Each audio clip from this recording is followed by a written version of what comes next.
అందరికీ ఓం నమో నారాయణాయ. 12th శ్లోకం స్టార్ట్ చేసేద్దామా? వసుమనాస్ సత్యస్ సమాత్మ సంమితస్ సమః అమోఘః పుండరీకాక్షో వృషకర్మ వృషాకృతిః. శ్లోకంలో ఫస్ట్ లైన్ వసుమనాస్ సత్యస్ సమాత్మ సంమితస్ సమః. ఇప్పుడు సెకండ్ లైన్ అమోఘః పుండరీకాక్షో వృషకర్మ వృషాకృతిః. శ్లోకముతో చెప్పేద్దామా?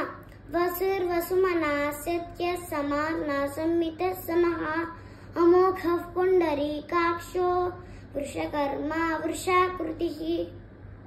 ఇక్కడతో 12th శ్లోకం ముగిద్దాం. అందరికీ ఓం నమో నారాయణ.